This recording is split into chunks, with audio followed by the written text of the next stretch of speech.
మోకాల నొప్పులకు ఎటువంటి సర్జరీ లేకుండా ఎపియాన్ పెయిన్ క్లినిక్ అందిస్తున్న అత్యాధునిక చికిత్స. నమస్తే రమగారు. నమస్తే జయ. రమగారు, సమ్మర్ వేసవి కాలంలో తినవలసిన ఆహార పదార్థాలు ఏమిటి, అంటే ఎలాంటి ఫుడ్ తీసుకోవాలి? మనము సీజన్ బట్టి మార్చుకోవాల్సిన పరిస్థితి కదా రమగారు. అవును కదా, కాబట్టి మనం వేసవిలో ఎలాంటి ఫుడ్ తీసుకుంటే బాగుంటుంది? బేసిక్ అన్నం అన్ని సీజన్స్లోనూ ఒకటే, వేడివేడి అన్నమా చల్లన్నమా అనేది తేడా. పొగలు సెగలు కక్కే ఆహార పదార్థాలు పెద్దగా తీసుకోవద్దు. Oil foods no fries, no deep fries, బజ్జీలు పునుకులు అలాంటివి వద్దు. ఉప్మాలు రవ కేసర్లు వద్దు. ఉప్మా అసలు వద్దు ఎండాకాలం, ఆయిల్ ఎక్కువ. అవును కదా, దోశలు తగ్గించుకోండి, హాయిగా ఇడ్లీ తినండి, మినపకుడుని తినండి, ఆయకుడు అంటాం కదా, ఆవిరి కుడువులు అలాంటివి తినచ్చు. గారెలు పూరీలు వడలు ఇవి తగ్గించండి. సాయంకాలం పూట పునుకులు వ్యవహారాలు కాకుండా చక్కగా ఫ్రెష్ తాటి ముంజలు అలాంటివి తినాలి. కొబ్బరి నీళ్ళు తీసుకోవాలి, కొబ్బరి తినచ్చు. కొంచెం నీటి కూరలు, ఎక్కువ ఆయిల్స్ వేయకుండా పలచగా ఉండేవి నీటి కూరలు. పెసరపప్పు ఎక్కువ తీసుకోవటం, వడదెబ్బ తగలకుండా. బియ్యపు రవ్వ జావలు పెసరపప్పుతో చేసుకునేవి, పలచగా కిచిడీ లాంటివి చేసుకుంటాము.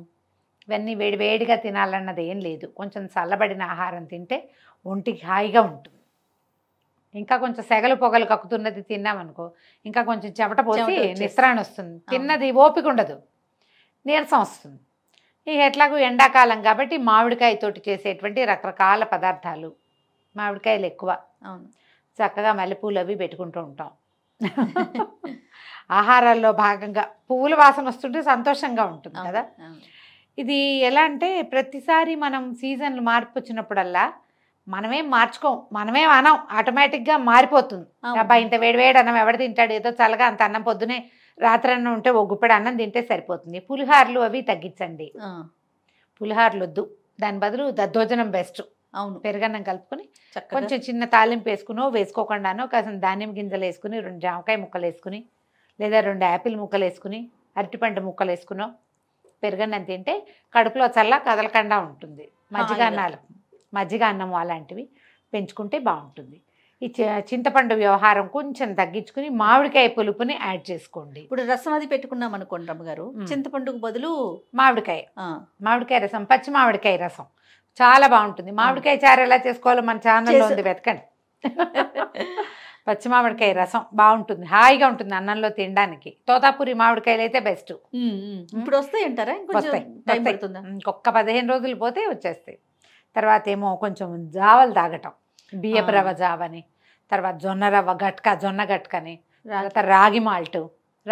మామూలుగా రాగిపిండి, పచ్చి రాగిపిండి అయినా సరే శుభ్రంగా ఉడకబెట్టుకోండి. నేను ఒక మంచి మెథడ్ చెప్తా. పచ్చిదే రాగిపిండి, మనం మాల్ట్ చేసింది కాదు, రాగులు పట్టించాం లేదా బజార్ నుంచి తెచ్చుకున్నాం రాగిపిండి, రాత్రి నీళ్ళల్లో పోసి కలిపి పక్కన పెట్టండి. తెల్లారేసరికి కొంచెం పులుస్తుంది, అది ఉడికించుకోండి.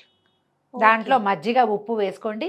ఎక్సలెంట్గా అద్భుతమైన probiotic, iron rich, copper rich, అది కాల్షియము చల్లగాను ఉంటుంది. సూపర్. అది చల్లారాక తీసుకోవటమే. పొద్దున్నే లేవగానే ఉడకబెట్టి పక్కన పెట్టేసామంటే దాన్ని కాస్త మజ్జిగ పోసి పలచం చేసుకోండి, హాయిగా ఉప్పు వేసుకుని తాగండి. పిల్లలకి ఇవ్వడానికి చాలా బాగుంటుంది. కొంచెం మరీ చంటిపిల్లలకి 3 ఏళ్ళు 4 ఏళ్ల లోపల పిల్లలకి ఈ రాత్రి నానబెట్టింది వద్దు. కొంచెం 5-6 సంవత్సరాలు వస్తే ఇవ్వచ్చు, పెద్దవాళ్ళు హాయిగా తాగచ్చు. లేదా పొద్దునే ఉడికించుకోండి, పొద్దునే ఉడకబెట్టండి దాన్ని, దానిలో రాగి మాల్ట్ చేసుకుంటే చాలా బాగుంటుంది. జొన్న గట్క కూడా చాలా బాగుంటుంది. జొన్న గట్క వీడియో కూడా ఉంది మన దగ్గర. అవును, మీరు అదైనా చూడొచ్చు. మజ్జిగ కలుపుకోండి, పాలు పంచదార వేసుకోకుండా ఈ జావల్లో మజ్జిగ వేసుకోండి. సగ్గుబియ్యం జావ ఒకటి తాగొచ్చు. సగ్గుబియ్యం కూడా మనం సగ్గుబియ్యం అంత లావును ఉంటాయి, అవి కాదని ఇప్పుడు నైలాన్ సగ్గుబియ్యం తెస్తున్నాం, అవి వద్దు కదా, లావువే తీసుకోండి. కాకపోతే మీరు ఈజీ మెథడ్ ఏం చేయొచ్చు అంటే శుభ్రంగా సగ్గుబియ్యం మిక్సీలో వేసి గ్రైండ్ చేసి మెత్త పిండి చేసి పారేయండి. 10 నిమిషాల్లో ఉడికిపోతుంది అది. ఓకే, కానీ చెయ్యి పెట్టి కదుపుతూ ఉండాలి, అయితే అడుగంటే శుద్ధ కట్టేస్తుంది. హాయిగా దాంట్లో మజ్జిగ పోసుకుని తాగండి. సగ్గుబియ్యంలో పాలు పంచదార వేసుకోవచ్చు. సాయంకాలాలు పొద్దుటి పూట అయితే మీరు మజ్జిగ పోసుకోవచ్చు. నేనైతే ఏమి వేసుకొని ఒట్టి సగ్గుబియ్యం జావే తాగుతాను నేను. దీన్ని కూడా నైట్ నానబెట్టుకోమంటారా? అక్కర్లా, మీరు కనుక గ్రైండ్ చేసి మెత్తటి పొడి చేసుకుంటే 5 నిమిషాలు నానబెట్టి ఉడకబెట్టేసుకోవచ్చు. 5 మినిట్స్ చాలు. ఓకే. అలాంటివి ఏవైనా చేయొచ్చు. ఇప్పుడు చేసుకోగలిగేవి ఏమిటంటే సొరకాయ హల్వాలు అలాంటివి నెయ్యి తక్కువగా వేసుకుని క్యారెట్ హల్వా, సొరకాయ హల్వా అలాంటివి తినొచ్చు. రవ కేసరి అంటే మళ్ళీ బోల్డంత నెయ్యి వేస్తే కానీ రాదు యువతలకి. కీరా లాంటివి తినండి. పచ్చి ఉల్లిపాయ ఒకటి తినచ్చు. ఎండాకాలం బయటికి వెళ్ళేటప్పుడు పొద్దున కాస్త మజ్జిగ అన్నం తిని వెళ్ళండి. అన్నం తినకుండా బయటికి వెళ్ళొద్దు, తినకుండా వెళ్ళొద్దు. మంచినీళ్ళు తప్పకుండా క్యారీ చేయండి. ఓ గొడుగు అవి క్యారీ చేయండి.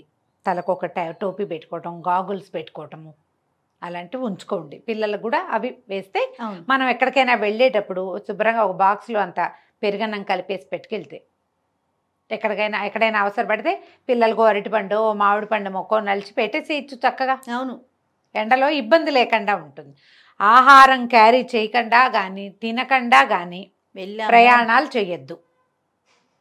చాలా ముఖ్యమైనది అదే. అవును, ఏదైనా మనది ఇప్పుడు పప్పులు అవి చేసుకుంటాం, ఆకుకూర పప్పు వాటిల్లో కూడా చింతపండు బదులు మామిడికాయ వాడుకోండి ఈ సీజన్ అంతా.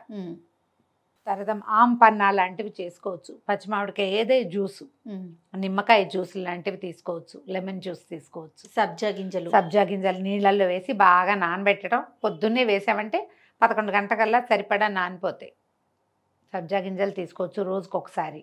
ఇప్పుడు చియా సీడ్స్ కూడా తీసుకుంటున్నాము. చియా కంటే కూడా సబ్జా ఎక్కువ చలవ చేస్తుందని భావిస్తా జయ నేను. అవును కదా. అవును రమ్య గారు. తాటి ముంజలు బాగా దొరుకుతాయి. చక్కగా తాటి ముంజలు తినండి. లేత కొబ్బరి తినచ్చు. ఇవన్నీ ఏంటంటే మనకి వడగొట్టకుండా ఎండ తాలూకు ఎఫెక్ట్ శరీరం మీద లేకుండా ఉంటాయి. ఒక మంచి కుండ కొనుక్కొచ్చి ఇంట్లో పెట్టుకోండి. ఫస్ట్ అది ముఖ్యంగా పెట్టుకోండి. కందిపప్పు కంటే పెసరపప్పు పెంచండి. పెసరపప్పు పలచగా చారులాగా చేసుకోవచ్చు. పెసరపప్పు చారు కూడా ఉంది మన దగ్గర. సూప్ లాగా కూడా ఇవ్వచ్చు కదా దాన్ని, ఈవినింగ్ సూప్ లాగా. ఇప్పుడు టమాటాలు అవి కూడా తక్కువకే వస్తాయి. ఆవకాయలు ఊరగాయలు పెట్టుకుంటాం కదా, ఆవకాయ అన్నం తిన్న రోజున దాంట్లో కొంచెం అంత వెన్నో మీగడో వేసుకోండి. మజ్జిగ అన్నం తప్పకుండా తినండి. ఈ ముంజలు తిన్న రోజున ఆవకాయ తింటే ముంజల వల్ల వచ్చే కడుపులో నొప్పి రాకుండా ఉంటుంది. కొంతమందికి సూట్ కాదు కదా, ఆవకాయ తినాలి. మామిడి పళ్ళు ఈ సీజన్లో ధారాళంగా దొరుకుతాయి. చక్కగా మామిడి పళ్ళు సీజన్లో దొరికినంత కాలము తినండి. మరీ పసిపిల్లలు ఉంటే గనక ఖర్జూరాలు లాంటివి ఏమైనా కొట్టి, ఎండు ఖర్జూరం నీటిలో వేసామనుకో, ఆ నీళ్ళు ఇస్తే పిల్లలకి వడగొట్టకుండా ఉంటుంది, దాహం తీరుతుంది. సాధ్యమైనంత బయట తినద్దు. మీరు ఈ బయట ఫుడ్స్లో ఎక్కువగా ఆయిల్స్ ఉంటాయి. యూజ్డ్ ఆయిల్స్ ఉండే అవకాశం ఉంది. నిల్వ ఉండటం కోసం ఎక్కువసేపు ఉండటం కోసం ఆయిల్ ఎక్కువ పడుతుంది. ఆ నూనె కూడా వాళ్ళు యూజ్డ్ ఆయిల్ వేస్తారేమో మీకు తెలియదు. నూనె తగిలిందంటే దాహం పెరిగిపోతుంది. దాహం వేసిందంటే అన్నం తగ్గిపోతుంది. ఆహారం తగ్గితే ఆటోమేటిక్గా నీరసం వస్తుంది కదా. సాధ్యమైనంత అన్నం తినండి. ఒకవేళ చపాతీలు, గోధుమ రొట్టెలు అలవాటు ఉన్న వాళ్ళు దాంతోపాటు కొంచెం మజ్జిగ అన్నాన్ని యాడ్ చేసుకోండి. పెరుగు పెంచితే ఎంత పెరుగు మజ్జిగ ఇంటేక్ ఎంత ఎక్కువ తీసుకుంటే అంత మంచిది. జాగ్రత్తగా ఉండటమే ఎండాకాలం. అంతే. ఇక నుంచి మొదలుపెట్టి ఈ 4 నెలలు కదా. పచ్చి పులుసు చెప్పలేదు రమ్మ. ఇప్పుడు చింతపండు పచ్చి పులుసు, ఉల్లిపాయలు వేసి పచ్చి పులుసు చేసుకుంటాం కదా. నువ్వులు పచ్చి పులుసులు అవి కూడా చేస్తారు జయ తెలంగాణలో కదా, తీసుకొస్తుంది రమ్మ గారు. నువ్వులు పచ్చి పులుసు అలాంటిది కూడా ఏదైనా. మేము మెంతి మజ్జిగలు ఎక్కువ చేసుకుంటాం. మజ్జిగ చిలికి పలచక దాంట్లో తాలింపు వేసుకోవటం, ఓకే, మెంతి మజ్జిగ అంటాం, అది చేయొచ్చు. తర్వాత ఏమో రైతాలు ఎక్కువ తినండి. కీరలతోటి వాటితోటి చేసుకునేవి. పచ్చి పులుసు చేసుకుంటే ప్రాణం హాయిగా ఉంటుంది. అవును, మేము వంకాయ పచ్చి పులుసు కూడా చేస్తాం. వంకాయ కాల్చి దాన్ని పిసికేసి అందులో చింతపండు గుజ్జు వేసుకోవటం, బాగా ఎన్ని పచ్చిమిరపకాయలు వేసి కొంచెం బెల్లం వేసి తాలింపు పెట్టుకుంటాం. ఓకే. ఏ రకమైన పచ్చి పులుసులైనా తీసుకోండి, అవన్నీ కూడా మీకు చలవ చేస్తాయి. ఈ పచ్చి పులుసులో 2 అరటిపళ్ళు వేస్తే చక్కగా గుజ్జు వస్తుంది బాగా. ఉప్పు కారం బాగా పడతాయి కదా, అరటిపండు తీపేం తెలీదు. అవునా. చింతపండు అరటిపండు అదే కాంబినేషన్. ఇక మీకు దసరా మన ఉగాది పండగ వచ్చిందంటే ఇక చల్లటి పదార్థాల్లోకి షిఫ్ట్ అయిపోండి అంతే. కానీ ఇది ఫ్రిడ్జ్లో ఉండే పదార్థాలుగా మాత్రం భావించకండి. చల్లగా అంటే రూమ్ టెంపరేచర్లో ఉండేలాగా అతి చల్లటి పదార్థాలు తీసుకోకండి. జాగ్రత్తగా ఉండటమే. ఈ 4 నెలలు జాగ్రత్త పడ్డా అంటే మళ్ళీ వర్షాలు వచ్చేస్తాయి. రైట్ రమ్ గారు. నమస్తే. నమస్తే.